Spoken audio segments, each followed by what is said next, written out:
Halo guys, di konten kali ini saya akan sedikit sharing bagaimana cara menggunakan fungsi if dalam mengklasifikasi menggunakan grade. Misalkan ada A, B, C, dan apapun hal yang lain ketika mengklasifikasikan menjadi sangat baik, terus kemudian baik, kurang baik, dan tidak baik, dan sebagainya.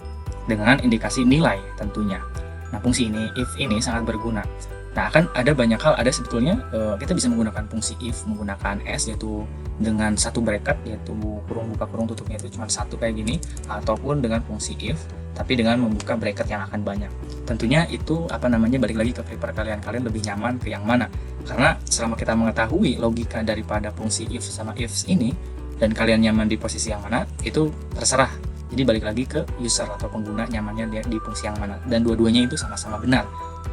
Seperti itu. Jadi saya akan membuktikan saja, tidak akan membuat sebuah praktek karena saya sudah memasukkan rumus. Tentunya nanti kalian tinggal lihat saja logika-logika yang ada di dalam penjelasan yang saya sampaikan nanti. Nah, caranya adalah ketika kita misalkan di sini ada sebuah indikasi nyamannya dengan nilai kepuasan dari pasien. Ada dari satu form ini didapatkan misalkan ini ada nama misalkan Alan dengan total rata-ratanya misalkan dari indikasi penilaian kepuasan. Ini juga banyak hal ya, nilai ini bisa jadi nilai sekolah lah, nilai siswa dan sebagainya, itu tergantung daripada kebutuhan masing-masing. Selama indikasi ini tidak harus sampai 0 sampai 100, bisa pun kalian bisa membuat dari range tertentu selama kalian bisa membuat logika klasifikasi yang sangat jelas, seperti itu. Nah, caranya adalah ketika ini misalkan ada form 1, form 2, form 3 didapatkan nilainya seperti ini, kemudian kita nyari hasil rata-rata. Dari rata-rata kita akan mencoba praktekkan nanti, melihat di fungsi ini perbedaannya apa sih antara grade if menggunakan fungsi if dan ifs atau ifs yang menggunakan satu bracket. Kita langsung membuat rata-rata, kita tulis average, kemudian kita drag sini, enter, terus kemudian kita double di sini, double klik, dan akan muncul. Nah, ini akan secara otomatis memunculkan nilai di sini. Nah, saya tidak akan mempraktekkan kayak loop praktek if dan sebagainya. Kalian bisa lihat di sini, ini menggunakan fungsi if ya. Nah, fungsi if ini logical testnya adalah kita menggunakan banyak bracket di sini, membuka bracket lagi, sehingga nanti close bracketnya akan banyak.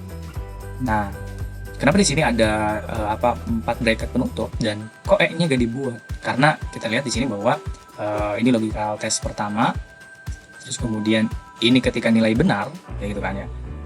Terus kemudian ini ketika fungsi if lagi, fungsi if menggunakan fungsi if. Jadi jika E7, misalkan nih nilai E7 kolom E di sini, terus kemudian row 7, kolom jika E7 adalah 8 lebih besar daripada 80, maka nilainya harusnya A, kayak gitu. Di sini tidak menyertakan logical false karena memang yang dihasilkan tidak logical false-nya tidak kita sertakan. Gitu nanti untuk kebutuhan yang lainnya, karena kita ada opsi banyak atau klasifikasinya banyak. Biasanya logika false itu digunakan ketika memang klasifikasinya udah sampai hal-hal batas terakhir gitu kan. Bisa jadi kalau misalkan dari 0 sampai 100 dan kemungkinan false-nya itu ada negatifnya, nah bisa digunakan negatif ketika nilainya memang minus kayak gitu atau negatif, itu bisa menggunakan logika false. Itu tergantung kebutuhan lagi.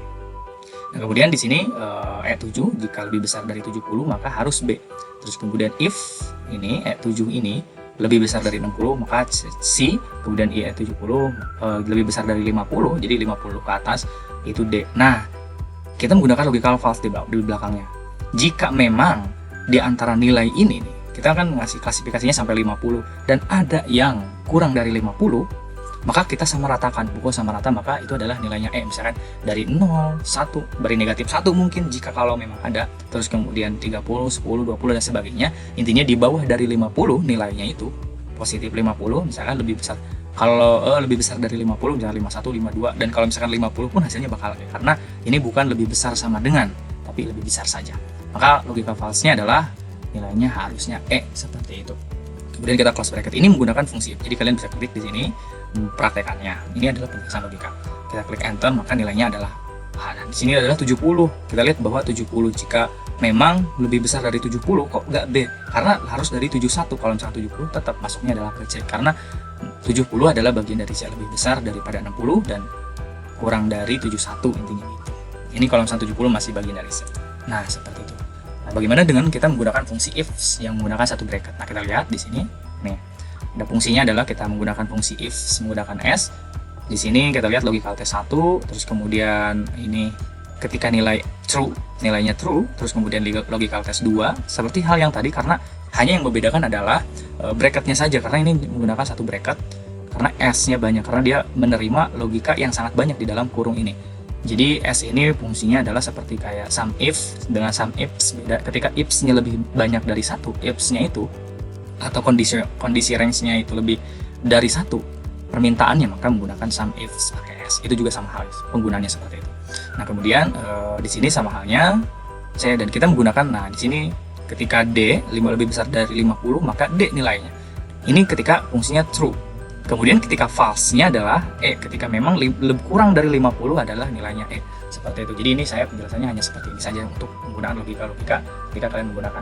Jadi terserah teman-teman nyamannya di fungsi if menggunakan one bracket atau menggunakan fungsi if saja dengan menambahkan banyak bracket di sini. Ketika sudah selesai kondisi 1 terus kita membuka lagi dan sebagainya. Nah, satu hal lagi, selain untuk memudahkan bahwa kita ingin tahu nih, menambahkan indikator. Supaya apa? Supaya ketika memang orang lain tahu kok kenapa bisa A itu kenapa sih indikasinya. Nah, kita bisa tulis di sini A penjelasan, terus kemudian di pinggirnya ini adalah misalkan A adalah ketika A itu lebih besar gitu kan daripada tadi 70 atau 80 ya. Lebih besar misalkan daripada 80. Nah, lebih besar dari 80. Terus kemudian B kita tulis misalkan lebih besar daripada 70. Nah, ini bisa kalian menggunakan fungsi di sini sebagai acuan, dan hal yang lain adalah kalian bisa menggunakan ketika di sini A yang di sini kita ganti ke dalam sini. Nah, kita contoh ya, kita masukkan, terus kemudian fungsi B di sini kita hapus. Kita juga bisa menggunakan hal di sini, tapi jangan lupa setelah kalian menggunakan ini, kalian harus membuat sebuah absolute, karena ketika kita menderak ke bawah, si ininya akan ngikutin volanya ke bawah. Jadi kita harus membuat absolute menggunakan F4. Kalau misalkan F4 gak bisa, yaitu menggunakan tekan Fn dan F4. Sama halnya dengan ini O7 kita F4, terus kemudian fungsi C kita untuk 2 saja ya sebagai acuan contoh. Nah, tetap nilainya adalah A, dan ini adalah nilainya kita drag, apakah hasilnya akan sama?